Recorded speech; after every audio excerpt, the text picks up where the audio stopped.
স্বাগতম জনাইছো prime debate আৰু আজি নিৰ্বাচনী ফলাফলৰ দিন ফলাফল ইতিমধ্যে ঘোষণা কৰা হৈছে প্ৰায় সমূহ আসনৰে প্ৰায় সমগ্ৰ দেশত 50খন মানৰ ফলাফল ঘোষণা কৰিবলৈ বাকি আছে আমাৰ স্ক্ৰিনত মই প্ৰথমতে দেখুৱাইছো নিৰ্বাচনৰ ফলাফলৰ সেই গ্ৰাফিক্স এই মুহূৰ্তৰ যি আপডেটস আৰু 400 পাৰ কৰিব বুলি স্লোগান দিয়া ভাৰতীয় জনতা পাৰ্টি 300 তলত আছে মিত্ৰজোটে এনডিএ এলায়েন্স 300 তলত আছে আৰু 400 পাৰ কৰিব বুলি তেওঁলোকে স্লোগান দিছিল আৰু 370 লক্ষ্য স্থিৰ কৰিছিল দল হিচাপে তেওঁলোকৰ সংখ্যা এতিয়া 270ৰ তলত আছে 240 250ৰ মাজত অৱস্থান কৰি আছে যিমান দূৰ সম্ভৱ 292 খন আসনত এনডিএৰ অগ্ৰগতি আৰু জয় এই মুহূৰ্তত আৰু ইণ্ডিয়া এলায়েন্সৰ 233 খন আসনত জয় আৰু অগ্ৰগতি আৰু অন্যান্য 18 খন আসনত জয় আৰু অগ্ৰগতি আৰু এইবাৰ নিৰ্বাচনত ইটোৰ পিছত সিটো অঘটন ঘটিছে অসমৰ ক্ষেত্ৰত অত্যন্ত গুৰুত্বপূৰ্ণ যিটো অঘটন হৈছে সেইটো হৈছে যোৰহাটত গৌৰৱ গগৈৰ জয় আৰু যোৰহাটত গৌৰৱ গগৈয়ে বলিষ্ঠ বিজয় সাব্যস্ত কৰিছে ভাৰতীয় জনতা পাৰ্টিৰ প্ৰাৰ্থী তথা যোৱাবাৰৰ সাংসদ তপন গগৈৰ সৈতে যুঁজ কৰি তাৰ বিপৰীতে আন এটা গুৰুত্বপূৰ্ণ ঘটনা হৈছে বদৰুদ্দিন আজমল বাহিনীৰ অসমৰ পৰা চিৰবিদায়ৰ এটা ইংগিত দি ধুবুৰীত ৰকিবুল হুছেইন এই পৰ্যন্ত 9.5 লাখৰ অধিক ভোটত অগ্ৰগতি লাভ কৰি আছে আৰু এক বৃহৎ ব্যৱধান দেশৰ ভিতৰতে এইবাৰ সম্ভৱতঃ দ্বিতীয় বৃহৎ ব্যৱধানৰ ভিতৰত জয় লাভ কৰিবলৈ গৈ আছে প্ৰথম বৃহৎ ব্যৱধান হলেও আচৰিত হ'বলগীয়া নাই এইবাৰ নিৰ্বাচনত এজন প্ৰাৰ্থী প্ৰায় 12 লাখ ভোটৰ ব্যৱধানত জয়ী হৈছে ৰকিবুল হুছেইন 12 লাখ অতিক্ৰম কৰিবনে নাই এই মুহূৰ্তত দেশৰ ভিতৰত সৰ্বাধিক ব্যৱধানত জয়ী হোৱা প্ৰাৰ্থী হ'বনে নাই সেইটোহে মাত্ৰ এই মুহূৰ্তত প্ৰশ্ন আছে আৰু এআইডিএফৰ আটাইকেইজন প্ৰাৰ্থী অতি শোচনীয়ভাৱে পৰাস্ত হৈছে সংখ্যালঘু প্ৰধান তিনিটা সমষ্টিত নগাঁও সমষ্টিত ভোটাৰে এআইডিএফৰ প্ৰাৰ্থী তথা ঢিঙৰ বিধায়ক আমিনুল ইছলামক নাকচ কৰিছে ঠিক তেনেদৰে ধুবুৰীত খুদ বদৰুদ্দিন আজমলক নাকচ কৰিছে তেওঁ আৰু ৰকিবুলৰ মাজত বৃহৎ ব্যৱধান 10 লাখ ব্যৱধান হ'ব সেয়া প্ৰায় স্পষ্ট হৈ পৰিছে কৰিমগঞ্জ সমষ্টিত তেওঁলোকৰ প্ৰাৰ্থীক নাকচ কৰিছে ভোটাৰে এই বিষয়টো অত্যন্ত গুৰুত্বপূৰ্ণ কথা ভাৰতীয় জনতা পাৰ্টি এবাৰ দুই মিত্ৰজোঁটৰ সংগীক তেওঁলোকে দুখন আসন প্ৰদান কৰিছিল বৰপেটা আৰু কোকৰাঝাৰ দুই মিত্ৰজোঁটে এই দুখন আসনত জয়ী হৈছে আৰু নিজে ভাৰতীয় জনতা পাৰ্টিয়ে 11খন আসনত প্ৰতিদ্বন্দ্বিতা কৰি 9খনত জয়লাভ কৰিছে 9 আৰু 2খন আসন 11খন আসন লক্ষণীয়ভাৱে ভাৰতীয় জনতা পাৰ্টিয়ে কৰিমগঞ্জ আসনখনত জয়লাভ কৰিছে কৰিমগঞ্জ আসনখনত জয়লাভ ভাৰতীয় জনতা পাৰ্টিৰ বাবে এক গুৰুত্বপূৰ্ণ কিয়নো কৰিমগঞ্জ সমষ্টিটো সংখ্যালঘু প্ৰধান সমষ্টি আছিল কিন্তু যোৰহাটৰ বিজয় চৰকাৰী পক্ষই সকলো শক্তি প্ৰয়োগ কৰিও যোৰহাট জয় কৰিব নোৱাৰিলে কেইবাটাও বিবেচিত হৈছে যোৰহাটৰ প্ৰায়বোৰ সমষ্টিত মাজুলীত 5000 মান ভোটৰ অগ্ৰগতিৰ বাহিৰে প্ৰায় সকলো সমষ্টিতে কংগ্ৰেছৰ প্ৰাৰ্থী আগবাঢ়ি থাকিল আৰু গৌৰৱ গগৈ বৃহৎ ব্যৱধানত জয় হোৱাৰ পথ মুকলি হৈ গ'ল এই অসমৰ ফলাফলৰ লগতে দেশৰ ফলাফল উত্তৰ প্ৰদেশ হিন্দী হাৰ্টলেণ্ড হিন্দী মূল ভূমিখণ্ড য'ত এটা সময়ত বিজেপিয়ে জয়লাভ কৰাৰ বাবে এই ভূখণ্ডৰ নাম কাউবেল্ট বুলি গোপলয় বুলি ইটিকিং পৰ্যন্ত কৰিবলৈ লৈছিল যেতিয়া সমগ্ৰ দেশতে কংগ্ৰেছ বা অন্যান্য দলসমূহ জয়ী হয় তেতিয়াও তাত ভাৰতীয় জনতা পাৰ্টি জয়ী হৈছিল আৰু এই উত্তৰ প্ৰদেশৰ যদি আমি এতিয়া দেখুৱাওঁ উত্তৰ প্ৰদেশৰ নিৰ্বাচনী ফলাফল তাত ভাৰতীয় জনতা পাৰ্টিৰ যি নিৰংকুশ সংখ্যাগৰিষ্ঠতা আসন বৃহৎ আসন আছিল তাৰ পৰা কমি আহি 36খনত হ্ৰাস পাইছে আৰু তাৰ বিপৰীতে ইণ্ডিয়া এলায়েন্সৰ 43খন আসন হৈছে গতিকে এই সংখ্যাটো চাবলগীয়া ইয়াত সমাজবাদী পাৰ্টিৰ অত্যন্ত গুৰুত্বপূৰ্ণ ভূমিকা আছে কংগ্ৰেছৰ ইয়াত কেইবাটাও গুৰুত্বপূৰ্ণ বিজয় হৈছে তাৰ ভিতৰত আমিথিত স্মৃতি ইৰাণীৰ বিৰুদ্ধে বিজয় ৰায়বেৰেলীত ৰাহুল গান্ধীৰ সহজ বিজয় এই দুটা বিজয় অত্যন্ত গুৰুত্বপূৰ্ণ তাৎপৰ্যপূৰ্ণ বিবেচিত হ'ব একে সময়তে দেখিবলৈ পোৱা গৈছে অৰবিন্দ কেজৰিৱালৰ গ্ৰেপ্তাৰ আৰু অমিত পাল সিঙৰ গ্ৰেপ্তাৰ এই দুইটাই যথেষ্ট নেতিবাচক প্ৰভাৱ পেলালে আৰু তিনিখন কৃষক বিলক লৈ যি কৃষকৰ প্ৰতিবাদ ভাৰতীয় জনতা পাৰ্টিৰ পঞ্জাৱত আসন তেওঁলোকৰ প্ৰায় নোপোৱাৰ দিশত তাৰ বিপৰীতে গুৱাহাটী অসমৰ কাৰাগাৰত ডিব্ৰুগড়ৰ কাৰাগাৰত কাৰাবন্দী হৈ থকা অমৃতপাল সিঙে বৃহৎ ব্যৱধানত জয়লাভ কৰিছে এই নিৰ্বাচনত আৰু তাত আম আদমি পাৰ্টিৰো এমপি থাকিব কিন্তু অৰবিন্দ কেজৰিৱালৰ গ্ৰেপ্তাৰৰ পিছতো নতুন দিল্লীত 7খন আসনৰ 7খনতে বিজেপিয়ে নিজৰ দখলত ৰখাৰ পথ প্ৰশস্ত কৰিছে আমেথিৰ বিজয় আমি কৈছো ইতিমধ্যে এই ফলাফল অত্যন্ত গুৰুত্বপূৰ্ণ কথা হ'ব দক্ষিণ ভাৰতৰ পৰা কেইখন আসন লৈ আহে সেইটো গুৰুত্বপূৰ্ণ হ'ব কিন্তু থিৰুৱনন্তপুৰম কেৰালাৰ এই আসনখনত শশী থাৰুৰ ভাৰতীয় জনতা পাৰ্টিৰ প্ৰত্যাশী হাই প্ৰফাইল প্ৰাৰ্থী ৰাজীৱ চন্দ্ৰশেখৰক পৰাভূত কৰি বিজয়ী হৈছে এই নিৰ্বাচনে দক্ষিণ ভাৰতত ভাৰতীয় জনতা পাৰ্টিক কিছু সুমুৱাৰ সুবিধা দিলে কিন্তু এই নিৰ্বাচনৰ লগে লগে 4খন বিধানসভাৰ নিৰ্বাচন অনুষ্ঠিত হৈছিল ছিকিম আৰু অৰুণাচলৰ ফলাফল ইতিমধ্যে ঘোষণা কৰা হৈছে য'ত অৰুণাচলত বিজেপিৰ চৰকাৰ আৰু ছিকিমত ছিকিম ক্ৰান্তিকাৰী মৰ্চাৰ চৰকাৰ কিন্তু আজি ঘোষণা কৰা ফলাফল অনুসৰি ভাৰতীয় জনতা পাৰ্টিৰ নেতৃত্বত থকা মৰ্চাৰ দলে টিডিপিয়ে টিডিপি অন্ধ্ৰপ্ৰদেশৰ আসনখন লাভ কৰিছে আৰু টিডিপিৰ অন্ধ্ৰপ্ৰদেশত শক্তিশালী এটা ফলাফল পাইছে তাত এটা তেওঁলোকৰ শক্তিশালী জনাদেশ আৰু তাৰ বিপৰীতে উৰিষ্যাত ভাৰতীয় জনতা পাৰ্টীয়ে নিৰংকুশ সংখ্যাগৰিষ্ঠতা লাভ কৰিছে বিধানসভাত তেওঁলোকে চৰকাৰ গঠন কৰিব তাৰ পথ প্ৰশস্ত হৈছে আৰু লোকসভাতো দেখিবলৈ পোৱা গৈছে ভাৰতীয় জনতা পাৰ্টীয়ে বৃহত্তম সফলতা লাভ কৰিছে আৰু ভাৰতীয় জনতা পাৰ্টীৰ সফলতাত আটাইতকৈ বেছি অৰিহণা যোগোৱা ৰাজ্যৰ ভিতৰত এই ৰাজ্যখন পৰিগণিত হৈছে উৰিষ্যা আৰু উৰিষ্যাৰ বিধানসভা দখল কৰিব ভাৰতীয় জনতা পাৰ্টীয়ে অৰ্থাৎ যদিও 400 পাৰ হ'ব নোৱাৰিলে বৰঞ্চ 300ৰ তলত এনডিএ থাকিবলগীয়া হ'ল সেই সময়ছোৱাত 4খন ৰাজ্যই বৰ্তমান বিজেপি আৰু দুখন ৰাজ্যত পোনপটীয়াকৈ বিজেপি দুখনত মিত্ৰজোঁট ছিকিম ক্ৰান্তিকাৰী মৰ্চা তেওঁলোকো বিজেপিৰ মিত্ৰজোঁট গতিকে দুখনত মিত্ৰজোঁট 4খনেই বিজেপিৰ হাতলৈ আহিছে এইটো এটা গুৰুত্বপূৰ্ণ খবৰ প্ৰধানমন্ত্ৰী নৰেন্দ্ৰ মোদীয়ে বিজয় লাভ কৰিছে আন বহু হাই প্ৰফাইল জয় বিজয়ৰ কথা আছে মোৰ সৈতে অতিথিসকল আছে দিলীপ চন্দ্ৰ ডাঙৰীয়া জ্যেষ্ঠ সাংবাদিক স্বাগতম জনাইছোঁ আপোনাক মোৰ সৈতে আছে পলাশ চাংমাই ডাঙৰীয়া আপোনাকো স্বাগতম জনাইছোঁ অসম জাতীয়তাবাদী যুৱ ছাত্ৰ পৰিষদৰ মোৰ সৈতে ৰমেন্দ্ৰ নাৰায়ণ কলিতা ডাঙৰীয়া আছে অসম গণ পৰিষদৰ স্বাগতম জনাইছোঁ অভিনন্দন জনাইছোঁ বহুদিনৰ মূৰত আপোনালোকে এজন সাংসদ পালে মোৰ সৈতে উপস্থিত আছে শিলাদিত্য দেৱ ডাঙৰীয়া স্বাগতম জনাইছোঁ ভাৰতীয় জনতা পাৰ্টীৰ শীৰ্ষ নেতা তথা প্ৰাক্তন বিধায়ক মোৰ সৈতে ছাইদুল ইছলাম ডাঙৰীয়া আছে বিশ্লেষক স্বাগতম জনাইছোঁ আৰু মোৰ সৈতে ভুৱন পেগু ডাঙৰীয়া বিধায়ক সংযুক্ত হৈছে ভুৱন পেগু ডাঙৰীয়া আপোনাকো স্বাগতম জনাইছোঁ আৰু সমগ্ৰ বিষয়টোক লৈ মই আৰম্ভ কৰিব বিচাৰিছোঁ এই যি চৰ্চা মই আৰম্ভ কৰিব বিচাৰিছোঁ দিলীপ চন্দ্ৰ ডাঙৰীয়া চমুকে এই আজিৰ যি বিষয় আমি কেইবাবাৰো আলোচনা কৰিছিলোঁ নিৰ্বাচনৰ দিন ঘোষণাৰ পৰা কেনেদৰে ব্যাখ্যা কৰিব কংগ্ৰেছৰ প্ৰতিনিধি আছে ক্ষমা কৰিব গুণকান্ত গগৈ ডাঙৰীয়া আপোনাকো স্বাগতম জনাইছোঁ আৰু দিলীপ চন্দ্ৰ ডাঙৰীয়া কেনেকৈ বিশ্লেষণ কৰিব নহয় এই গোটেই যিটো জনাদেশৰ যিটো ফলাফল আমি পালোঁ তাৰ আগতে আমি এক্সিট পলৰ যিটো কাণ্ড হৈছিলে এইটো কথা বাৰে বাৰে মনত পৰি আছে যে এক্সিট পলেই শেষ নহয় আৰু এক্সাক্ট পোল নহয় এইবাৰটো একেবাৰেই নহয় গতিকে এতিয়া কথা হৈছে কি গোটেই ভাৰতবৰ্ষতে গোটেই পৃথিৱীতে মানুহ ৰাজনৈতিকভাৱে সকলো ক্ষেত্ৰতে অত্যন্ত সচেতন আৰু মানুহে এতিয়া আৰু কেৱল ৰাজনৈতিক দল এটাৰ প্ৰচাৰৰ খাতিৰতে জয়লাভ কৰিব যে নোৱাৰে তাৰো বিভিন্ন উদাহৰণ আমি অসমতে পাইছোঁ আমি এতিয়া যোৰহাটৰ কথা ক'ব পাৰোঁ যে মানুহে সকলো দিশ ভাবি চিন্তি চাব পৰা হৈছে তৃণমূলত একেবাৰে গ্ৰাছ ৰুটত থকা গ্ৰাম্য সমাজৰ মানুহেও ৰাজনীতি বুজি পায় কোনে ভাল কৰিছে কোনে বেয়া কৰিছে বুজি পায় যদিও সাম্প্ৰতিক ভাৰতবৰ্ষত ৰাজনৈতিক যিটো ষ্টেণ্ডাৰ্ড বুলি কোৱা যায় যিটো মান সেই মানটো বহুত নিম্নগামী হৈছে সামগ্ৰিকভাৱে এই কথাটো আমি ক'বই লাগিব আৰু সদায় মৰ্মে অনুভৱ কৰা যায় তাৰ মাজতো গণতান্ত্ৰিক পৰম্পৰাৰ শ্ৰেষ্ঠতম যিটো সুযোগ ভোট গ্ৰহণ বা ভোটদান সেইটো এটা লেভেলত নিশ্চয় নিকা হৈ থকা বুলি ক'ব লাগিব আৰু এই আজি প্ৰমাণ কৰিলে যে সকলোৱেতো আৰু নিৰ্বাচনৰ ফলাফললৈ সকলোৱে ভাবে আমি বেছি পাম আমি চৰকাৰ গঠন কৰিম সেইটো হয় কিন্তু এটা কথা স্পষ্ট হ'ল ফলাফলত যে প্ৰায় দুটা দলত বিভক্ত হৈছে এটা বিজেপি 50-50 ধৰণৰ হৈছে গোটেই ফলাফলটো চাই পেলাই প্ৰায় বিজেপিয়ে যি ধৰণে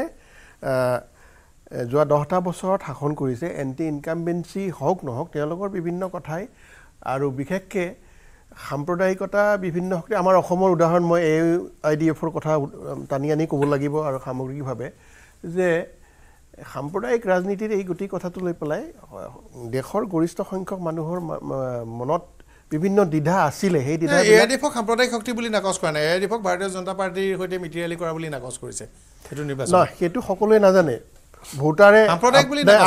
আপোনাৰ দৰে সাংবাদিকেহে জানিব গ্ৰাছৰুটৰ মানুহৰ মনত ইমান গ্ৰাছৰুটৰ মানুহৰ মাজতো এনেকুৱা ঘটনা আছে কিন্তু হ'লেও ক'ব নোৱাৰে আপুনি যে সেইটোৱে এটা শেষ কথা চিনাকি নহয় লগতে সাম্প্ৰদায়িক ৰাজনীতিৰ কথাটো আহে কাৰণ এবাৰ বিজেপিক ৰোধ কৰিবৰ কাৰণে তাত ৰকিবুল হুছেইনক ভোট দিছে এই কথাটো নিৰ্বাচনত যিকেইটা সমষ্টিত একদম স্পষ্টভাৱে কথাবোৰ ওলাইছিল তাৰ ভিতৰত ধুবুৰীও এটা আৰু হয় তাত সিদিনা আপোনাৰ ষ্টুডিঅ'তে হেৰি আহিছিলে আমাৰ AIDFৰ এগৰাকী বিধায়কে তেওঁ নিজে কৈ থৈ গৈছে যে তেওঁৰ সমষ্টিৰ বহুত মানুহ বাহিৰত থাকে ভাৰতবৰ্ষৰ বিভিন্ন ৰাজ্যত থাকে তেওঁলোক ঘূৰি আহিছে আহি পেলাই গাঁৱে ভূঞে সোমাইছে নিৰ্বাচনৰ আগতে সোমাই পেলাই কৈছে যে দেশ বচাব লাগে দেশ বচাবৰ কাৰণে আহিছে ভোট দিব তেওঁ এটা এষ্টিমেটো কৈছিল 60,000 মানুহ ভোটি আহিছে 60,000 মানুহ আহি সমষ্টিটোত তেওঁলোকেও খৰচ পাতি কৰি লাগি আছে মই আহিছোঁ আপোনাৰ ওচৰলৈ কংগ্ৰেছৰ পৰা আৰম্ভ কৰোঁ আপোনালোকৰ এটাই অভিনন্দন যে আপোনালোকৰ সংখ্যা বৃদ্ধি পালে কম পক্ষেও আপোনালোকৰ এক্সিট পলতকৈ 63খন আসন 60খন আসন বৃদ্ধি পাইছে এইটো এটা বৃহৎ বৃদ্ধি এক্সিট পোলসমূহে সাধাৰণতে 140ৰ পৰা আপোনালোকক 170ৰ ভিতৰত এটা ৰেঞ্জৰ ভিতৰত আসন প্ৰদান কৰিছিল তাতকৈ বহু বেছি আৰু যোৰহাট জিকিছে গুৰুত্বপূৰ্ণ আসন কিন্তু সংখ্যা একেই থাকিল আগৰবাৰো আপোনালোকৰ 3খন আসন আছিল এবাৰ অসমত 3খন আসন কাৰণ যোৰহাটটো আপোনালোকৰ কাৰণে এটা শক্তিশালী আপোনালোকৰ এটা বিষয় হ'ব পাৰে যোৰহাটত কংগ্ৰেছৰ প্ৰাৰ্থীগৰাকী জিকাত কেৱল কংগ্ৰেছৰ অৰিহণা অকল এইটো বুলি মই বৰ বিশেষ প্ৰতিয়ন নাযাওঁ হয় তথাপিতো গগৈ ডাঙৰীয়া নিশ্চয়কৈ গৌৰৱ গগৈৰ জিকাটো আমি ভাবোঁ এটা নৈতিক জয় হৈছে কংগ্ৰেছৰ কাৰণে নৈতিক জয়ৰ কাৰণে কৈছোঁ যিটো সময়ত গৌৰৱ গগৈক পৰাজয় কৰিবৰ কাৰণে বিজেপি চৰকাৰখনে অসমত থকা বিজেপি চৰকাৰখনে সমস্ত শক্তি উজাৰি দিছিলে দুজনকৈ কেবিনেট মন্ত্ৰী পৰ্যায়ৰ কেবিনেট মন্ত্ৰীয়ে তাত প্ৰচাৰ আৰম্ভ কৰিছিলে গতিকে সেই সময়ত বহু বাধা স্বত্তেও আৰু সেইটো সময়ত আপোনালোকে দেখিছিলে আমি কোনো বৃহৎ ডাঙৰ ডাঙৰ ৰেলী বা তেনেকুৱা ধৰণৰ ডাঙৰ ডাঙৰ সভা পাতি পেলাই প্ৰচাৰ চলোৱা নাছিলোঁ আমি সৰু সৰু গোটত বিভক্ত হৈ গাঁৱে ভূঞে সোমাই পৰিছিলোঁ আৰু আমাৰ যিবিলাক যিটো মূল্যবোধৰ ৰাজনীতিৰ কথা সততে আমি যিবিলাক কৈ আছিলোঁ উন্নয়নৰ ৰাজনীতিৰ কথা কৈছিলোঁ এই কথাবিলাক আমি প্ৰচাৰ কৰিবলৈ মানুহৰ ঘৰে ঘৰে দুৱাৰে দুৱাৰে ঘূৰি ফুৰিছিলোঁ গতিকে যথেষ্ট কষ্টকৰ সেইবোৰ দিন আছিলে গতিকে আজিৰ সেই বিজয়টোৱে অন্ততঃ আমাক যথেষ্ট মানে উৎসাহিত কৰাই নহয় আমাক যথেষ্ট সাহসো দিছে আগন্তুক নিৰ্বাচনবোৰৰ কাৰণে মুখামুখি হ'বলৈ 26 এটা পদ দিব এটা কথা হৈছে AIDFৰ বিৰুদ্ধে ভূপেন বৰাই বৰ শক্তিশালী আৰু কঠোৰ ভূমিকা লৈছিল যে মিত্ৰতা ৰাজমলে শেষলৈকে চেষ্টা কৰিছিল AICCৰ পৰাও তেওঁ হেঁচা দিবলৈ যত্ন কৰিছিল কিন্তু সেইটোত ভূপেন বৰাই যথেষ্ট শক্তিশালী পাই থাকিল দ্বিতীয় এটা গুৰুত্বপূৰ্ণ কথাটো হ'ল যে এইবাৰ এইকেইটা সমষ্টিত যোৰহাট নগাঁও আৰু ধুবুৰী এই তিনিটা সমষ্টিত শক্তিশালী প্ৰাৰ্থী প্ৰক্ষেপ কৰাৰ ফলত AIDF একেবাৰে নিশেষ হোৱাৰ পথলৈ আগবাঢ়িল এইটোত কিন্তু কংগ্ৰেছৰ কৃতিত্ব আছে আৰু যোৰহাটে দিব কিন্তু তাৰ বাহিৰে আপোনালোকৰ সংখ্যাৰ সলনি হোৱা নাই যোৱাবাৰো 3জন MP এইবাৰো 3জন MP বৰঞ্চ ওলোতে শাসকীয় পক্ষৰ মিত্ৰজোঁটৰ সৈতে 2জন MP বাঢ়িছেহে তেওঁলোকৰ জোঁটটো কিছু শক্তিশালী হৈছে যিমানেই আমি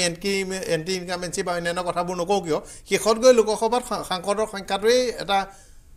গণনা হ'ব নিশ্চয়কৈ মই সেইখিনিত আপোনাৰ লগত দ্বিমত নহয় আমাৰ লোকসভাত আসনৰ সংখ্যা বিশেষকৈ অসমৰ পৰা একেই থাকিল কিন্তু দিল্লীৰ প্ৰেক্ষাপটত যথেষ্ট বাঢ়িল দিল্লীৰ প্ৰেক্ষাপটত যথেষ্ট বাঢ়িল সেইটো এটা শুভ লক্ষণ আৰু তাৰ লগে লগে মই ক'ব লাগিব যে লোকসভা নিৰ্বাচনত জিকাৰ লগে লগে আমাৰ কিন্তু এবাৰ ভোট শ্বেয়াৰ যথেষ্টখিনি বাঢ়িল গতিকে সেইখিনি আগন্তুক সময়ত আমাৰ যিবিলাক নিৰ্বাচন আছে যেনেকৈ পঞ্চায়ত নিৰ্বাচন হ'ব তাৰপিছতে আছে আমাৰ বিধানসভা আছে 2026ত তো এইখিনিত আমাক যথেষ্ট সহায় কৰিব খিলাদিত্য দেৱডাঙৰীয়া ভাৰতীয় জনতা পাৰ্টিৰ প্ৰতিনিধি আমি কেইবাবাৰো আলোচনা কৰিছিলোঁ এবাৰ নিৰ্বাচনৰ দিন ঘোষণাৰ পৰা সংখ্যা স্ক্ৰীনত 292 হয় চাওক 2024ৰ এই ইলেকশ্যনটো আমাৰ ভাৰতবৰ্ষৰ পলিটিকেল হিষ্ট্ৰীত ভালকৈ মনত থাকিব লিখা থাকিব এইকাৰণে যে ভাৰতবৰ্ষৰ ৰাইজে NDAক মানে জয়যুক্ত কৰাৰ পিছতো এনেকুৱা এটা ফিলিং হৈছে যে হাৰি যোৱাৰ নিচিনা আৰু কংগ্ৰেছ আৰু এলায়েন্সক পৰাজিত কৰাৰ পিছতো এনেকুৱা এটা ভাৱমূৰ্তি হৈছে যে তেওঁলোকে জিকি গৈছে তো এইটো এটা মানে এটা কিবা ফিলিংৰ কথা কেতিয়াবা কয় নহয় যে টেম্পাৰেচাৰ 40 ডিগ্ৰী কিন্তু ফিলিং হৈছে 50 ডিগ্ৰী ফিল লাইক চিটুৱেশ্যন কথাটো হৈছে এইটো মনত ৰাখিব যে 1991ত মই ৰাজনীতি যোগদান কৰিছোঁ 1991ৰ পৰাই প্ৰথমবাৰ হেট্ৰিক হৈছে কিন্তু এইটো মনত ৰাখিব NDAৰ ফাৰ্ষ্ট টাইম হেট্ৰিক আগতে কংগ্ৰেছৰ এনেকৈ হেট্ৰিক নেহৰুৰ দিনত সেই নেহৰুৰ মই 91ৰ পৰা কৈছোঁ আমি যেতিয়া মানে ৰাজনীতিত সোমাইছোঁ ভৰি ৰাখিছোঁ তেতিয়াৰ পৰা আমি কিন্তু দেখা নাই কাৰণ লাষ্ট 91ৰ পৰা আপুনি চাব এটা এলায়েন্স গভৰ্ণমেণ্ট চলি আছে মানে ফুল মেজৰিটি আহিলে প্ৰথমবাৰ 2014ত মোদী ডাঙৰীয়া লৈ আহিলে চ' মোদী ডাঙৰীয়া প্ৰথমবাৰ 282 ভোটছ লৈ আহিলে তাৰপিছত 303 আনিলে আৰু থাৰ্ড টাইম কমি গৈছে কিন্তু NDA হিচাপে এতিয়াও এক মানে তেওঁলোকে চৰকাৰ কৰিব সেইকাৰণে ইয়াতে কোনো মানে সন্দেহ নাই যে NDA থাৰ্ড টাইমৰ কাৰণে চৰকাৰ কৰিব গৈ আছে আৰু এয়া ঠিক আছে মই স্বীকাৰ কৰিম যে কিছুমান ক্ষেত্ৰত আমি বিফলতা পাইছোঁ আৰু এইখিনি হয়তো মন্থন কৰিলে ওলাব আৰু পলাৰাইজেশ্যন অফ ভোট হৈছে ডেভেলপমেণ্টৰ ক্ষেত্ৰত আপুনি চাব মইতো ভাবোঁ যে বিজেপি চৰকাৰ মোদীৰ নেতৃত্বত যি প্ৰকাৰে কাম কৰি গৈছে সেইখিনি অলপ তল পৰিছে কিন্তু পলাৰাইজেশ্যন কংগ্ৰেছে যেনেকৈ কৰিছে সেইটোৰ ক্ষেত্ৰত কিন্তু তেওঁলোকে ছাকচেছফুল মই এখন বাৰম্বাৰ এটা কথাই ক'ম যে আজি আপুনি ধুবুৰী চিটটো চাই লওক তাতে কিন্তু গোটেই ভাৰতবৰ্ষৰ লগত যি প্ৰকাৰে তেওঁলোকে নিৰ্ণয় লৈছিলে যে কংগ্ৰেছক জিকাব লাগিব আৰু মোদীক হেৰাব লাগিব, মোদীক পৰাজিত কৰিবৰ কাৰণে যাক ভোট দিলে লাভ হ'ব তাতে দিব লাগিব বুলি যিটো তেওঁলোকৰ ডিক্টেট আছিলে মোল্লা মৌলবীসকলৰ, সেইখিনি কিন্তু পালন কৰিছে ধুবুৰীৰ কাৰণে। এতিয়া ভাৰতীয় জনতা পাৰ্টিয়ে ধুবুৰী আৰু নগাঁৱৰ কাৰণে কান্দি লাভ নাই, কাৰণ ডিলিমিটেশ্যনৰ কৰিমগঞ্জ এৰিয়ে দিছিল। কৰিমগঞ্জ কিবা বুদ্ধি বাধাৰে জিকিছে বেলেগ কথা, আৰু অভিনন্দন জনাইছো, কিন্তু ডিলিমিটেশ্যনৰ জৰিয়তে আপোনালোকে এৰিয়ে দিছে তিনিখন। পলাৰাইজেশ্যন হওক নহওক অল ইণ্ডিয়া লেভেলটো চাই লওক, অল ইণ্ডিয়াতটো পলাৰাইজ কৰি দিলে না। আজি কংগ্ৰেছ এষ্টাব্লিছ হৈ গ'ল যে এটা মুছলিম পাৰ্টি হিচাপে, মুছলিম পাৰ্টি হিচাপে যোৰহাটত জিকা কথাটো আপুনি পাহৰি গ'লে নহ'ব। এতিয়া শুনক, যোৰহাটটো এইটো আমাৰ কাৰণে এটা ছেটবেক এই কাৰণে যে আমি হয়তো তাতে মিছকেলকুলেশ্যন হৈছে। যদি তাতে এইটো সঁচা কথা যে কিছুমান আমাৰ টেকনিকেল ফ্লজ হৈছে, আমি এইটো স্বীকাৰ কৰিম। আজি নগাঁৱৰ ক্ষেত্ৰতো অলপ টেকনিকেল ফ্ল' আছে, আজি যোৰহাটৰ ক্ষেত্ৰতো আমাৰ টেকনিকেল ফ্ল' আছে, এই দুটা চিটো আমি জিকিব পাৰিলোহেঁতেন। তো এতিয়া হৈছে কি, এইটো আমি বিশ্লেষণ কৰা দৰকাৰ। কিন্তু মোৰ সৈতে বিমল বৰা ডাঙৰীয়া সংযুক্ত হৈছে, মন্ত্ৰী বিমল বৰা ডাঙৰীয়া স্বাগতম জনাইছোঁ। তেখেতো হয়তো বিজয় সভাৰ কাৰণে যাবগৈ, বেছি সময় নাথাকিব।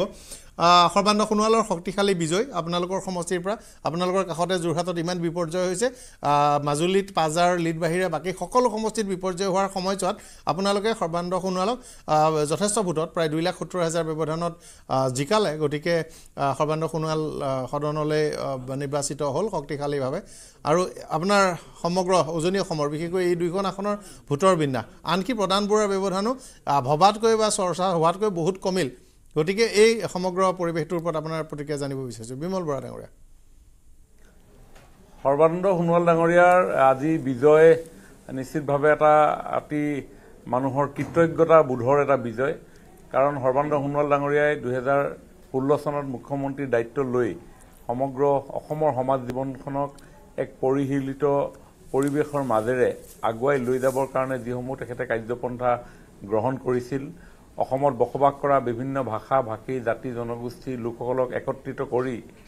শংকৰ গুৰুজনাৰ আদৰ্শৰে স্বৰ্গদেউ চাওলুং চুকাফাৰ 7 ৰাজধানী এক ৰাজ প্ৰতিষ্ঠা কৰাৰ সেই চিন্তা চেতনাৰে বৰাক ব্ৰহ্মপুত্ৰ পাহাৰ ভৈয়ামত বসবাস কৰা সকলো লোকক মান্যতা প্ৰদান কৰি এখন স্বাভিমানৰ সমাজ নিৰ্মাণৰ ক্ষেত্ৰত তেখেতৰ লোৱা কাৰ্যসূচীসমূহে আজিও অনুৰণিত কৰি আহিছে ৰাইজক। আৰু সেইকাৰণে হয়তো ডিব্ৰুগড় লোকসভা সমষ্টিৰ সকলো স্তৰৰ জনসাধাৰণে তেখেতক আন্তৰিকতাৰে বিচাৰিছিল, তেখেতক সংসদৰ মজিয়ালৈ পঠিয়াবৰ কাৰণে। আৰু সেইকাৰণে আজি ডিব্ৰুগড় লোকসভা সমষ্টিৰ আটাইকেইটা বিধান সমষ্টিতে ব্যাপক ৰূপত তেখেতক ভোটদানেৰে আশীৰ্বাদ কৰিছে। আৰু মই ভাবোঁ মোদী ডাঙৰীয়াৰ নেতৃত্বৰ যোৱা দিনবিলাকৰ উন্নয়নৰ যি গতিধাৰা, আৰু অসমতো ভাৰতীয় জনতা পাৰ্টিৰ দুইখন চৰকাৰ, সৰ্বানন্দ সোণোৱাল ডাঙৰীয়াৰ চৰকাৰ, হিমন্ত বিশ্ব শৰ্মা ডাঙৰীয়াৰ এই চৰকাৰৰ কাম কাজসমূহক লৈ ৰাইজ আশ্বস্ত হৈছে। আৰু সেইকাৰণে এনেধৰণে সৰ্বানন্দ সোণোৱাল ডাঙৰীয়াক ডিব্ৰুগড় লোকসভা সমষ্টিৰ পৰা ৰাইজে সংসদৰ মজিয়ালৈ প্ৰেৰণ কৰিছে। হয়, ধন্যবাদ জনাইছোঁ, সংযুক্ত হৈ থাকক। আহিছোঁ আকৌ এবাৰ ষ্টুডিঅ'লৈ। ৰমেন কলিতা ডাঙৰীয়া, এজন MP আপোনালোকে পালে। মই পোনপ্ৰথমে বৰপেটা লোকসভা সমষ্টিৰ অন্তৰ্গত সমূহ ৰাইজলৈ মই আন্তৰিক কৃতজ্ঞতা জ্ঞাপন কৰিছোঁ। আৰু লগতে মই AGP, BJP আৰু UPPLৰ সমূহ কৰ্মকৰ্তালৈ মই আন্তৰিক ধন্যবাদ জ্ঞাপন কৰিছোঁ। বহু বিৰতিৰ পিছত এইবাৰ আমি আমাৰ বৰপেটা লোকসভা সমষ্টিটো আমি দখল কৰিবৰ কাৰণে সক্ষম হৈছোঁ। আৰু আমি যিভাৱে কোৱা হৈছিল যে আমাৰ মিত্ৰজোঁটৰ প্ৰাৰ্থী ফণীভূষণ চৌধুৰী ডাঙৰীয়া 2 লাখতকৈও অধিক ভোটত বিপুল ভোটত জয়যুক্ত হ'ব, আৰু তেনেধৰণেই আমি দেখা পাইছোঁ যে প্ৰায় 2 লাখৰ অধিক ভোটত ফণীভূষণ চৌধুৰী ডাঙৰীয়া জয়যুক্ত হৈছে। গতিকে মই ভাবোঁ যে আমাৰ ফণীভূষণ চৌধুৰী জয়ী হোৱাৰ পিছত নিশ্চয় আমি আমাৰ দলীয়ভাৱেও আমি আমাৰ সংগঠনটোক আৰু অধিক শক্তিশালী কৰাৰ ক্ষেত্ৰত আমি নিশ্চয় যথেষ্টখিনি আমি অনাগত দিনত আগবাঢ়ি যাব পাৰিম। আৰু নিশ্চয় তেখেতে আমাৰ অসমৰ সমস্যাসমূহৰ ক্ষেত্ৰত নিশ্চয় কেন্দ্ৰীয় চৰকাৰ NDAৰে যিহেতু হ'ব, কেন্দ্ৰত NDA চৰকাৰেই হ'ব। গতিকে অনাগত দিনত নিশ্চয় আমাৰ অসমৰ সমস্যাসমূহ ৰাজনীতিত বৰ আচৰিত ঘটনা কিছুমান হয় মই বাছাই এদিন মুখ্যমন্ত্ৰী সাক্ষাৎকাৰ ল'বলৈ মুখ্যমন্ত্ৰীক লগ পাবলৈ গ'লো অতুল বৰা ডাঙৰীয়া আৰু কেশৱ মহন্ত ডাঙৰীয়া ধৰি বান্ধি ফণীভূষণ চৌধুৰীক তেনেকুৱাতে লৈ গ'ল মোক ক'লে মই সোমাবৰ হৈছিলে মানে বোলে যেনে তেনে লৈ যাওঁ ফণীয়ে নেখেলে CMে কনভিন্স কৰাব পাৰে নেকি ওলাই আহোঁতে দেখিলোঁ তেওঁলোক 10 মিনিটমান থাকিল মই বাহিৰতে থাকিলোঁ গামোচা এখন পিন্ধি ফণীভূষণ চৌধুৰী ওলাই গ'লে খেলিম দিয়া আৰু নাই একচুৱেলি সেইটো নহয় তাৰ বাদে ফণীভূষণ চৌধুৰীৰ এটা মানে কি উদ্দেশ্য আছিল যে অসমত 8বাৰতকৈ বেছি জিকাৰ ৰেকৰ্ডটো তেওঁ ব্ৰেক কৰাৰ কাৰণে এটা সেইকাৰণে তেখেতে অলপ তেনেধৰণে কৰিছিল কিন্তু পৰৱৰ্তী সময়ত আমি দলেও তেওঁৰ প্ৰাৰ্থিত্বৰ ক্ষেত্ৰত আমিও সিদ্ধান্ত লৈছিলোঁ আৰু তেওঁৰ লগত আলোচনা কৰা হৈছিল আৰু বঙাইগাঁৱৰ আমাৰ যিটো কৰ্মী আমাৰ যিসকল অগপৰ কৰ্মী সেইসকলেও পৰৱৰ্তী সময়ত আমি অকণমান তেওঁলোকৰ পিছত ময়ো জোৰ দিছোঁ মই আছিলোঁ সেইদিনা হয় গতিকে অৱশেষত তেওঁ মানে এই মিত্ৰ প্ৰাৰ্থী হ'ব এপ্লাই কৰি বুজাইছে মই আছিলোৱে কিন্তু তেখেত আজি MP হ'ব যিহেতু শুভেচ্ছা জনাইছোঁ চাগৈ জোচেফ টপৰ পাছত আপোনালোকে প্ৰথম পালে জোচেফ টপু তেজপুৰৰ পৰা জয় হৈছিলে পলাচাং ডাঙৰীয়া যোৰহাটত কোৱা হৈছে যে জাতীয়তাবাদী শিবিৰে মুক্ত হস্তে গৌৰৱ গগৈক ভোট দিছে আৰু এই বিজয়ৰ প্ৰধান কাৰণ নিশ্চয় যোৰহাটলৈ অহাৰ পূৰ্বে মই গোটেই কথাখিনি অসম বা ভাৰতবৰ্ষৰ আজিৰ নিৰ্বাচনৰ যিটো পৰিৱেশ সেই সম্পৰ্কে যদি অকণমান কথা ক'ব বিচাৰোঁ তেনেহ'লে দেখিব সামগ্ৰিকভাৱে যদিও NDA আজি চৰকাৰ গঠন কৰিছে তৃতীয়বাৰৰ কাৰণে কিন্তু এই গোটেই নিৰ্বাচনটোত সামগ্ৰিকভাৱে কিন্তু কংগ্ৰেছ লাভৱান্বিত হৈছে এইটো মাইথান ষ্টিল নহয় ওচৰ চুবুৰীয়াসকলে লগাইছে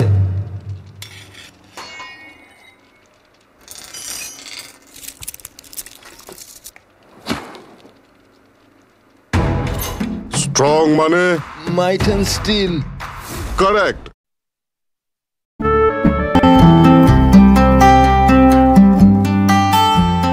মন মৰমী আৰু হৰিপ্ৰিয়াৰ প্ৰেমী এতিয়া দৃষ্টি আকৰ্ষণ কৰিছে সকলোৰে মন আৰু মৰমী নামৰ দুই কেৰকেটুৱাৰ লগৰী কলিয়াবৰৰ কণমানি হৰিপ্ৰিয়া মহন্ত সপ্তম শ্ৰেণীত অধ্যয়নৰত হৰিপ্ৰিয়াৰ হাততে উঠি আপোন পাহৰা হৈছে দুই কেৰকেটুৱা গান শুনিলে আহি যায় আৰু মোৰ পায়েলৰ মাত শুনি আহে স্কুলৰ পৰা অহাৰ পাছত হৰিপ্ৰিয়া যলৈ যায় সেই স্থানলৈকে কণমানিজনীৰ হাততে উঠি ঘূৰি ফুৰে মন আৰু মৰমী নামৰ কেৰকেটুৱা দুটা ৰাতিপুৱা পঢ়িবলৈ উঠাৰ পৰা ৰাতি একেলগে শোৱালৈকে চাহ ভাত খোৱা পঢ়া টেবুললৈকে সকলো সময়তে বন্ধুৰ দৰে হৰিপ্ৰিয়াৰ সৈতে থাকে এই দুই কেৰকেটুৱা আৰু মই পঢ়া সময়ত মোৰ পৰা বস্তু লৈ যায় মোক পেনটো পেলাই দিয়েগৈ গৈ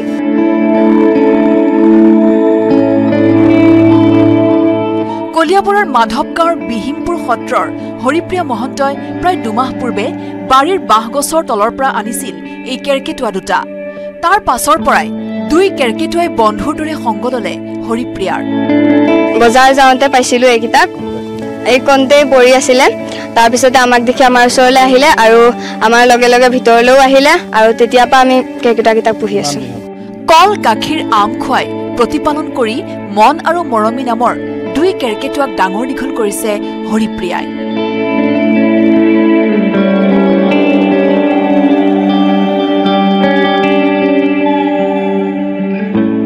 ঘৰচীয়া জীৱ-জন্তুৰ উপৰিও বন্য জন্তুৰ সৈতে থকা নিবিড় আত্মিকতাৰ বাবেই দুই কেৰকেটুৱাৰ সৈতে বন্ধুত্ব কৰিছে কণমানি হৰিপ্ৰিয়া মহন্তই জীৱকুলৰ সৈতে থকা কণমানি হৰিপ্ৰিয়াৰ এই বান্ধোন এতিয়া সকলোৰে বাবে এক সুন্দৰ নিদৰ্শন কলিয়াবৰৰ পৰা দিবাকৰ দাসৰ report news 18 Assam north east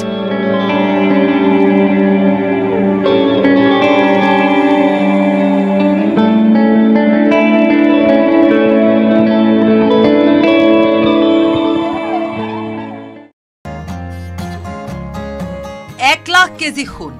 ভাৰতে লণ্ডনৰ পৰা আনিলে 1 লাখ কিলোগ্ৰাম সোণ। 5টা বছৰৰ মূৰত আৰু এটা হৈছে, এতিয়া আমি চিন্তা কৰিব লাগিব, বিশেষকৈ আপোনালোকৰ দৰে আমিতো সাংবাদিক মানুহ, আপোনালোকৰ দৰে নেতাসকলে চিন্তা কৰিব লাগে আগন্তুক 5টা বৰ্ষত ইমান সোপা সমস্যাই ঘেৰি ধৰিছে ভাৰতবৰ্ষ, আৰু আপোনালোকৰ দুইটা দলেই কোনো ধৰণে আপোনালোক দুয়োটা দলেই কোনো ধৰণৰ নিৰ্বাচনী ইছ্যু ৰাইজৰ সপক্ষে নৰখা বুলি সকলোৱে অভিযোগ কৰিছে। তাৰপিছতো আপোনালোকে দুইটাই আশা কৰাতকৈ বা আশা নকৰাতকৈ কোনোবাই এনেকুৱাকৈ ভোট পাইছে। এতিয়া আগন্তুক 5টা বছৰত যিয়ে চৰকাৰ কৰে, ৰাইজৰ ইমান আলাই আথানিৰ পিছত একেবাৰে নিত্য প্ৰয়োজনীয় সামগ্ৰীৰ দাম বৃদ্ধিৰে পৰা আদি কৰি নানান ধৰণৰ সমস্যা, সাম্প্ৰদায়িকতাৰ সমস্যা, বৈদেশিক সমস্যা, সীমাৰ সমস্যা ইমানখিনি আছে। সেই সেনেকুৱা অৱস্থাত আপোনালোকে বিশ্লেষণ কৰি দিয়ক দাদা, মানে সীমাৰ প্ৰব্লেমটো কি আছে অলপ কৈ দিয়কচোন। মানে আমাৰ সীমাটোৰ কি প্ৰব্লেম আছে? কংগ্ৰেছৰ সময়ত কিবা ভাল আছিল জানো? মানে অলপ বিশ্লেষণ কৰিলে কংগ্ৰেছৰ সময়ত ভাল আছিল নাছিল কোৱা নাই, আমাৰ সীমাৰ সমস্যা আপুনি ৰাইজক ক'লে ভাল পাব। না, আমাৰ ছিকিমলৈ সদায় সমস্যা চলি আছে, ছিকিমৰ লৈ পেলাই আগতে চলি আছিলে, কংগ্ৰেছৰ সময়তো চলি আছে। মই কংগ্ৰেছৰ আজি কাশ্মীৰটো সমাধান কৰি দিলে, 370 পৰা ক্লিয়াৰ কৰি দিলে বিজেপি চৰকাৰে, যিটো কংগ্ৰেছে কৰিব পৰা নাছিলে। শুনক, কাৰ্গিল যুদ্ধ আমি নিজে চকুৰে দেখিছো, আমি তো তাত ধৰি ৰাখিব পাৰিছো। সমস্যা ক্ৰিয়েট কৰা বুলি কোৱা নাই নহয়। মূল্য বৃদ্ধিটো আমাৰ দেউতাও মূল্য বৃদ্ধি পাইছে, ময়ো পাইছো, মোৰ ল'ৰাও পাব। সেইটো এনচাৰ নহয়। আপোনালোকৰ দৰে দুটা ৰাজনৈতিক দলে এতিয়া যি সময়ত আপোনালোকৰ গোটেই ৰাজনৈতিক প্ৰতিশ্ৰুতিবিলাকক লৈ ৰাইজ সন্তুষ্ট নহয়, তেনে অৱস্থাত আপোনালোকে তৰ্ক যুদ্ধখন প্ৰাচীন আৰু 20 বছৰ 50 বছৰ আগলৈ কিয় পিছুৱাই নিছে? আজিৰ কথা পাতক, ভৱিষ্যতৰ কথা পাতক। কিয় আপোনালোকে মহাত্মা গান্ধী কিন্তু মূৰকত গৈ এইটো কথাই ঠিক যে 26 চনৰ নিৰ্বাচন কেন্দ্ৰিকেই হ'ব, কাৰণ এইবাৰ যদি নিৰ্বাচনৰ যিটো ফলাফল ই কিন্তু কংগ্ৰেছক কিছু বুষ্টাপ দিব সংখ্যালঘু এলেকাত আৰু উজনি অসমত। আপুনি আকৌ সংখ্যালঘু বুলি ক'লে এইটোতো প্ৰতিবাদ কৰিব লাগিব সংখ্যালঘু এলেকা কংগ্ৰেছৰ। মুখ প্ৰতিবাদ কৰিলে ময়ো কম, কিন্তু শক্তি দিব। আলোচনা বহুত আছে, নষ্ট নকৰে, আমি বাকীবিলাক আলোচনা কৰোঁ। আমাৰ যিটো ৰাষ্ট্ৰীয় হওক, আমাৰ ৰাজ্যিক ভিত্তিৰ যিটো ৰাজনৈতিক প্ৰেক্ষাপট, ইয়ালৈ যদি আমি চাওঁ তেতিয়াহ'লে হয় আমাৰ এই নিৰ্বাচনৰ পিছত আমাৰ 2026 চনৰ বিধানসভাৰ যে এটা প্ৰভাৱ নপৰিব সেইটো নহয়, কিন্তু আমি দেখা পাইছোঁ যে অসমত, মই ৰাষ্ট্ৰীয় প্ৰেক্ষাপটৰ কথা ক'ব নাযাওঁ, আমাৰ ৰাজ্যৰ যিটো ৰাজনৈতিক প্ৰেক্ষাপট, এই প্ৰেক্ষাপটত আগতে যোৱা যিটো লোকসভাৰ নিৰ্বাচন, সেই সময়ত 9টা ছিট বিজেপিয়ে দখল কৰিবৰ কাৰণে সক্ষম হৈছিল, আৰু এইবাৰ আমাৰ মিত্ৰজোঁটৰ হৈ 11খন আসন আমি লাভ কৰিবৰ কাৰণে সক্ষম হৈছোঁ। গতিকে দেখা যায় যে অসমৰ যিটো ৰাজনৈতিক প্ৰেক্ষাপট, হয় ইয়াত বিভিন্ন সমস্যা আছে,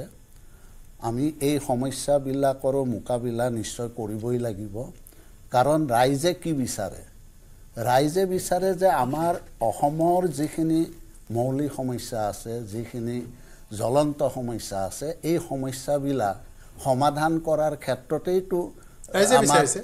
ৰাইজে এইবিলাক বিচাৰিছে। গতিকে মই ভাবোঁ যে চিনচিয়াৰলি আমাৰ যিখিনি সন্মুখৰ সমস্যা, এই সমস্যাবিলাক সমাধানৰ ক্ষেত্ৰতহে আমি কেনেভাৱে সকলো শ্ৰেণীৰ মানুহক লৈ আমি অনাগত দিনত আগবাঢ়ি যাব পাৰোঁ, আমাৰ মূল লক্ষ্য হ'ব লাগে। সেইটো হোৱাত অতি দৰকাৰ, এইটো অত্যন্ত জৰুৰী। কিন্তু অখিল গগৈ ডাঙৰীয়া মোৰ সৈতে সংযুক্ত হৈছে। এবাৰ আমি যোৰহাট সমষ্টিৰ অখিল গগৈ ডাঙৰীয়া বক্তব্য ল'লে আৰু কিছু ক্লিয়াৰিটি পাম। অখিল গগৈ ডাঙৰীয়া, স্বাগতম জনাইছোঁ। আপোনালোকৰ প্ৰাৰ্থী জয় হৈছে যোৰহাটত। হয়, নমস্কাৰ। নমস্কাৰ। বৃহৎ মেণ্ডেটেৰে। হয় হয়, মই যোৰহাটৰ কথা কোৱাৰ আগতে এটা কথা কৈ লওঁ যে বিজেপিয়ে অকলে সংখ্যাগৰিষ্ঠতা নাপালে, এইটো চবেই মনত ৰখা দৰকাৰ। বিজেপিৰ হাতত চব আছিলে, বিজেপিৰ হাতত শাসন আছিলে, বিজেপিৰ হাতত ইলেকশ্যন কমিশ্যন আছিলে, বিজেপিৰ হাতত CBI আছিলে, বিজেপিৰ হাতত ED আছিলে, বিজেপিৰ হাতত মেডিয়া আছিলে, বিজেপিৰ হাতত ধন আছিলে, বিজেপিৰ হাতত ক্ষমতা আছিলে। সকলোবিলাক থকাৰ পাছতো কিন্তু ভাৰতবৰ্ষত এইবাৰ বিজেপিয়ে অকলে ক্ষমতা দখল কৰিব নোৱাৰিলে। আনকি তেওঁলোকে 400খন আসন পাম বুলি গোটেই ভাৰতবৰ্ষত উত্তাল পাতাল কৰি দিয়াৰ পাছতো, সকলো তেনেকুৱা এটা পৰিৱেশ আনি দিয়াৰ পাছতো তেওঁলোকে কিন্তু এতিয়া অকলে চৰকাৰ গঠন কৰিব নোৱাৰিলে। তে অকলে যে চৰকাৰ গঠন কৰিব নোৱাৰিলে এইটোৱে আটাইতকৈ গুৰুত্বপূৰ্ণ কথা কাৰণ গোটেই ভাৰতৰ মানুহে ভয় খাই আছিলে যে এবাৰ যদি 400 সিট বিজেপিয়ে পায় তেতিয়াহ'লে ভাৰতবৰ্ষৰ সংবিধানখন বদলি হৈ যাব এবাৰ যদি বিজেপিয়ে অকলে চৰকাৰ গঠন কৰিব পাৰে ভাৰতৰ গণতান্ত্ৰিক ব্যৱস্থাটো নাইকিয়া হৈ পৰিব আৰু হয়তো নৰেন্দ্ৰ মোদী গোটেই জীৱনৰ কাৰণে হয়তো ৰাষ্ট্ৰপতি বা প্ৰধানমন্ত্ৰী হৈ যোৱা এটা নতুন সিস্টেম তেওঁলোকে গঢ়ি তুলিব তো আমাৰ দেশৰ গণতান্ত্ৰিক ব্যৱস্থাটো ধ্বংস কৰি পেলাব আমাৰ দেশৰ সকলো সম্পদ তেওঁলোকে বিক্ৰী কৰি যাব এফালৰ পৰা আৰু আমাৰ দেশৰ মূল্য বৃদ্ধিয়ে আমাৰ দেশৰ জনতাক কেকুৰা চেপা দিব আৰু টেক্স টেৰৰিজিম কৰি আমাৰ ব্যৱসায় বাণিজ্য সম্পূৰ্ণৰূপে ধ্বংস কৰি পেলাব এটোৱে আছিলে গোটেই ভাৰতবৰ্ষৰ মানুহৰ বিজেপিৰ বিৰুদ্ধে আটাইতকৈ ভয়ংকৰ অভিযোগ আৰু সেই অভিযোগৰ বিপৰীতে সকলো থকাৰ পাছতো আৰু আমাৰ বিৰোধীৰ একো নথকাৰ পাছতো আমি কিন্তু সন্মানজনকভাৱে আসন পালো আৰু বিজেপিয়ে অকলে চৰকাৰ গঠন কৰিব নোৱাৰিলে আৰু আজিৰ দিনত বিজেপিয়ে চৰকাৰ গঠন কৰিলেও এতিয়া আগৰ নিচিনাকৈ দাদাগিৰি কৰি চৰকাৰ গঠন কৰিব নোৱাৰিব গতিকে এইটো আটাইতকৈ গুৰুত্বপূৰ্ণ কথা এতিয়া মই অসমৰ প্ৰসংগলৈ আহোঁ প্ৰথম কথাটো হ'ল যে যোৰহাটত যে গৌৰৱ গগৈ জিকিলে গৌৰৱ গগৈ জিকাটো অকল তপন গগৈ পৰাজয় নহয় গৌৰৱ গগৈ জিকাটো হ'ল সামগ্ৰিকভাৱে অসমৰ বিজেপি চৰকাৰখনৰ সামূহিক পৰাজয় বিজেপি দলটোৰ পৰাজয় আৰু বিশেষভাৱে হিমন্ত বিশ্ব শৰ্মা নামৰ মুখ্যমন্ত্ৰীজনৰ তেখেতৰ গৰ্ব আৰু অহংকাৰৰ পৰাজয় এইটো সকলোৱে মনত ৰখা দৰকাৰ ইমান দিন ধৰি বিজেপিয়ে যিটো কথা কৈ আছিলে যে তেওঁলোকে খিলঞ্জীয়াৰ চৰ্দাৰ খিলঞ্জীয়া মানুহ সব তেওঁলোকৰ লগত আছে এইবাৰ যোৰহাটে প্ৰমাণ কৰি দিলে যে উজনিৰ খিলঞ্জীয়া সকলো জাতি জনগোষ্ঠীৰ মানুহ এতিয়া বিৰোধী ঐক্যমঞ্চৰ লগত আছে শিক্ষিত মানুহবিলাক বিৰোধী ঐক্যমঞ্চৰ লগত আছে নতুন প্ৰজন্মৰ যুৱক যুৱতীসকল বিৰোধী ঐক্যমঞ্চৰ লগত আছে আৰু অসমৰ শিক্ষিত ৰাইজে অসমৰ নতুন প্ৰজন্মই অসমৰ খিলঞ্জীয়া মানুহে এবাৰ বিচাৰিছে যে বিজেপিৰ দাদাগিৰি কম হওক হিমন্ত বিশ্ব শৰ্মাৰ গুণ্ডাগিৰি কম হওক আৰু দেশত গণতান্ত্ৰিক ব্যৱস্থা প্ৰৱৰ্তন হওক সেই কথাটো আটাইতকৈ ইম্পৰ্টেণ্ট কথা দ্বিতীয়তে আপোনালোকে দেখিলে যে উজনি অসমত যেনেকৈ আমাৰ খিলঞ্জীয়া ৰাইজে আমাক উবুৰি খাই ভোট দিলে ঠিক তেনেকৈ নামনি অসমত আমি দেখিলোঁ যে সংখ্যালঘু ৰাইজে এটা এবাৰ ৰেকৰ্ড কৰি দিলে গোটেই ভাৰতবৰ্ষৰ ভিতৰত ৰকিবুল হুছেইন ডাঙৰীয়াৰ বিজয় অকল ৰকিবুল হুছেইন ডাঙৰীয়াৰ বিজয় কিন্তু নহয় বিজেপিয়ে কৈ আছিলে তেওঁলোকে শেষ শৰাঘাটৰ ৰণ কৰিব তেওঁলোকে কৈছিলে যে AIDF-ক তেওঁলোকে খতম কৰিব কিন্তু তেওঁলোকে AIDF-ক সদায় জীয়াই ৰাখিলে বিজেপিয়ে আৰু AIDF-ক খতম কৰিলোঁ আমি বিৰোধী ঐক্য মঞ্চই আমি লাচিত বৰফুকন আৰু বাঘ হাজৰিকা মিলি আমি তেওঁলোকৰ এই দুটা সাম্প্ৰদায়িক শক্তিক পৰাজিত কৰিলোঁ এটা হ'ল মুছলমান সাম্প্ৰদায়িক মৌলবাদী দল AIDF-ক পৰাভূত কৰিলোঁ আৰু হিন্দু সাম্প্ৰদায়িক মৌলবাদী দল তেওঁলোককো আমি ধুবুৰীত পৰাভূত কৰিলোঁ আৰু এইটোৱে প্ৰমাণ কৰি দিলে যে এতিয়াৰ পৰা অন্ততঃ পক্ষে সাম্প্ৰদায়িকতাৰ এটা যুগ ঐতিহাসিকভাৱে শেষ কৰি দিয়া হ'ল আৰু এনেকুৱাকৈ শেষ কৰা হ'ল যে ভাৰতৰ ভিতৰতে আটাইতকৈ বেছিকৈ ভোটত জিকি আমি এই অধ্যায়টো শেষ কৰি পেলালোঁ গতিকে এই নিৰ্বাচনটোৱে প্ৰমাণ কৰিলে যে বিজেপিৰ দাদাগিৰিক মানুহে সহ্য নকৰে এই নিৰ্বাচনটোৱে প্ৰমাণ কৰিলে যে বিজেপিৰ যি উৎপাত বিজেপিৰ যি অহংকাৰ বিজেপিৰ যি ক্ষমতাৰ দাদাগিৰি বিজেপিৰ যি টকা পইচা বিজেপিৰ যি আপোনালোকে যোৰহাটত দেখিছে 100 কোটি টকা খৰচ কৰিছে ধন্যবাদ জনাইছোঁ অখিল গগৈ ডাঙৰীয়া গৌৰৱ গগৈৰ প্ৰসংগত মই এটা কথা কওঁ যে মণিপুৰৰ 2খন সিট কিন্তু কংগ্ৰেছে জিকিছে তাত ৰাহুল গান্ধীও খোজ কাঢ়িছিল গৌৰৱ গগৈৰ স্পীচটোৰ প্ৰভাৱ আছে গতিকে মই ভাবোঁ যে ক'ৰবাত এই ধৰণৰ বিষয়বিলাক আৰু এটা শেষ বাক্য মই কৈ চাওঁ ৰাম টেম্পলৰ বিষয় ৰাম জন্মভূমিৰ যিটো বিষয় এই বিষয়টো কিন্তু ৰাজনৈতিকভাৱে এটা কোনো প্ৰভাৱ নপৰিল গুণকান্ত গগৈ ডাঙৰীয়া হয় মানে চাইদুল ডাঙৰীয়া মই তেখেতৰ কথাৰ লাষ্টতে কৈ দিওঁ যে ৰাম মন্দিৰৰ সেইটোৱে কোনো প্ৰভাৱ পেলাব নোৱাৰিলে আচলতে খুব খৰতকীয়া হ'ল নিচিনা লাগিছে আৰু মানুহে পাহৰি গ'ল আৰু তাত UPত 4-5টামান ইছ্যুৰ ওপৰত বিশেষকৈ মানুহে হেৰি কৰিলে ফ'কাছ কৰিলে সেইকেইটা হৈছে পেপাৰ লিক প্ৰাইচ ৰাইজ তাৰপিছতে আপোনাৰ কি কয় আনএমপ্লয়মেণ্ট এটা কথা পাহৰি নাযাব মুখতাৰ আনচাৰীৰ মানে মৃত্যু বৰ মানে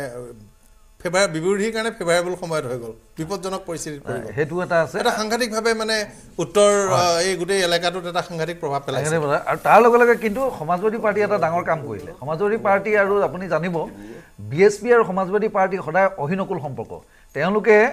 ইটোৱে সিটোক ছাপোৰ্ট নকৰে এইবাৰ সমাজবাদী পাৰ্টিয়ে কি কৰিলে তেওঁলোকৰ কেণ্ডিডেট দিওঁতে ফিল্ডিং কৰোঁতে তেওঁলোকে কি কৰিলে কিছুমান ঠাইত য'ত জেনেৰেল হেৰি আছিলে মানে সেই চিটটো মানে আনৰিজাৰ্ভড আছিলে সেই আনৰিজাৰ্ভডত কি কৰিলে দলিত শ্ৰেণী SC হেৰি আনি পেলাই কেণ্ডিডেট তাত ফিল কৰিলে গতিকে সেইটোৰে এটা মানে এটা সুইং এটা হয় কেৱল মাত্ৰ যাদৱ আৰু কেৱল মাত্ৰ তেওঁলোকে দলিত শ্ৰেণীৰে পলিটিক্সটো নকৰি তাত উচ্চ শ্ৰেণীৰ মানুহক টিকেট দিছে আৰু এই মিক্সটোৱে তেওঁলোকক এইটো মানে এটা ইনক্লুচিভ হেৰি এটা কৰিলে হয় শিলাদিত্য দেৱ ডাঙৰীয়া লাহে লাহে কামৰা সময় হৈছে হয় এতিয়াতো স্পষ্ট হৈ গ'ল চৰকাৰটো বিজেপিৰ হ'ব এলায়েন্স পাৰ্টনাৰৰ হ'ব একেলগতে আৰু কিছুমান আমাৰ যিবিলাক মানে ভুল ত্ৰুটি হৈছে সেইখিনি শুধৰণি হ'ব হৈছেতো সঁচা কথা তাতো আমি এককভাৱে মানে ফুল মেজৰিটি আমি বিজেপিটো ডাঙৰ মেচিন এটা আছে ফ'ৰ্থ টাইমৰ কাৰণে লাগি যাব সেইকাৰণে ফ'ৰ্থ টাইমৰ কাৰণে আমি 100% লাগি যাম ঠিক নাই আৰু এটা কথা কি জানে নাই এই যোৱা ইলেকশ্যনত এটা কথা আমি মানিব লাগিব যে প্ৰধানমন্ত্ৰী নৰেন্দ্ৰ মোদী ডাঙৰীয়া ভাৰতবৰ্ষতে হওক বা আমাৰ অসমত ডক্টৰ হিমন্ত বিশ্ব শৰ্মা ডাঙৰীয়া হওক তেওঁলোকে এককভাৱে যি পৰিশ্ৰম কৰিছে অহাবাৰ যদি গোটেই কৰ্মীবিলাকো তেনেকৈ পৰিশ্ৰমত লাগি যায় তেতিয়াহ'লেতো প্ৰশ্নই নুঠে আমি আকৌ চৰকাৰ বনাব পাৰিম কাৰণে ইতিমধ্যে দেখাই গৈছে যে 293 NDA গতিকে চৰকাৰ মানে NDAৰে হ'ব এইটো খাটা 21খন আগত 21খন আগত যে নহয় আৰু সেই ইফালৰ পৰা 17ৰ পৰা কেইটামান আৰু 17ৰ পৰা আহিব তাৰমানে লক্ষণ দেখিছোঁ মই কেইটামান আহিবই তাতে দেখা যাব যে 300 প্লাছ হ'ব প্লাছ ইণ্ডিয়া এলায়েন্সো কিমান মান বাজি থাকে এইটো চাব লাগিব কিমান দিন টিকি থাকে তাত বিজেপিৰ ডিফেক্টৰছো আছে মানে বিজেপি টিকেট নাপাই খেলি জিকা মানুহ আছে হিচাপটো চাবলগীয়া হ'ব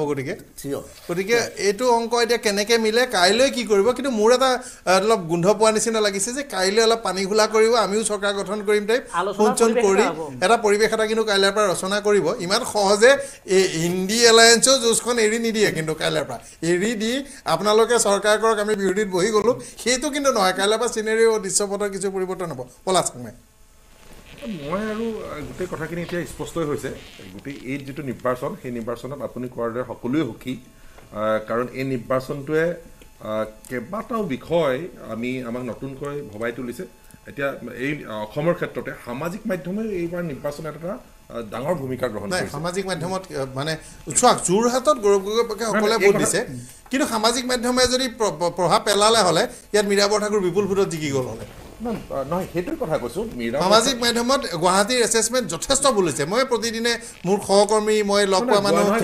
চবৰে যিটো ধৰণে কাহিনীটো কয় মই ক'লে মোৰ ওপৰত মানে মানুহে ৰিয়েক্টটো কৰেতো যথেষ্ট মানে ৰিয়েক্ট কৰে যিটো পপুলেশ্যন পেটাৰ্ণ সেইটো আমি চাব লাগিব গোটেই বিষয়খিনি সেইখিনি কথা চাব লাগিব কিন্তু মই ভাবোঁ যে যিটো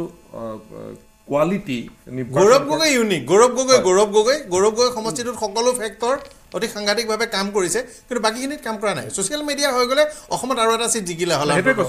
এইবাৰ গোটেই নিৰ্বাচনটোৱে বিৰোধীও এটা সবল বিৰোধী হিচাপে নিজকে প্ৰতিষ্ঠা কৰিবৰ কাৰণে সুযোগ পাইছে আৰু কিছুমান যে দুৰ্বল কেণ্ডিডেট দিলে তাৰ ঠাইত সবল কেণ্ডিডেট দিলে কিন্তু বিপদ হৈ গ'ল হ'লে লখিমপুৰ বিপদ হ'ল হ'লে কাজিৰঙা বিপদ হ'ল হ'লে ভালকৈ খেলিলে বৰপেটা বিপদ হ'ল কথাটো মই কৈছোঁৱেই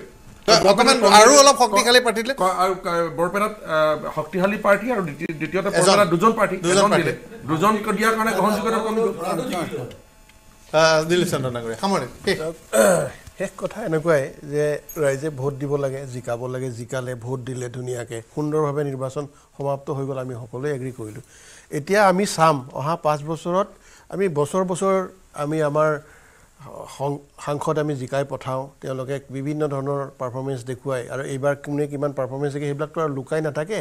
আৰু সেইবিলাকৰ যে ফলো পোৱা যায় পাৰফৰ্মেঞ্চ নেদেখুৱালে বা কাম নকৰিলে যে হাৰিবও লাগে এইবিলাকো প্ৰমাণ এইটো ইলেকশ্যনত হৈছে গতিকে আমি এতিয়া ৰৈ থাকিম আশা কৰিম আমাৰ 14গৰাকী সাংসদে আৰু এই সাংসদসকল এনেকুৱা নহয় ইয়াত মানে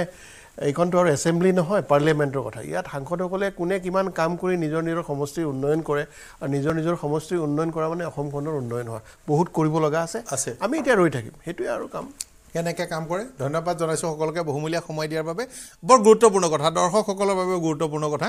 আজি এইটো কথা মনত ৰাখিব যে আজি শ্বেয়াৰ বজাৰ ক্ৰেছ কৰাৰ কাৰণে ভাৰতত 41 লাখ কোটি টকা লোকচান হৈছে আৰু এইবোৰ সাধাৰণ মানুহৰ ভাৰতীয়ৰো হৈছে গতিকে যিসকল বজাৰৰ সৈতে জড়িত আছে তেওঁলোকে চৰকাৰ গঠনৰ প্ৰক্ৰিয়াটোত সাৱধানে থাকিব এইটো এটা প্ৰথম এটা গুৰুত্বপূৰ্ণ কথা হৈছে অসমত বিজেপি সাৱধানে থাকিব লাগিব কাৰণ উজনি অসমৰ কাৰণে কংগ্ৰেছ আৰু বিৰোধীৰ এটা পথ এটা মুকলি হ'ব গৌৰৱ গগৈৰ জৰিয়তে আৰু সংখ্যালঘু এলেকাত এটা সাংঘাতিক ধৰণৰ শক্তিশালী জনমত দিছে ৰকিবুল হুছেইনে দেশৰ ভিতৰত অভিলেখ সৃষ্টি কৰিছে গতিকে এই ধাৰাই কংগ্ৰেছক কিমান আগুৱাই লৈ যায় কিমান শক্তি দিয়ে সেইটো চাবলগীয়া হ'ব কিন্তু সৰ্বশেষত নিৰ্বাচনটোত এটা কথা হৈছে ধেমালিকে ক'লেও যে সকলো সুখী কংগ্ৰেছ সুখী আমি গৌৰৱ গগৈ জিকিছে হিমন্ত বিশ্ব শৰ্মা সুখী দুখন এখন বেছিকৈ পাইছোঁ আজি ইয়াত সংখ্যালঘু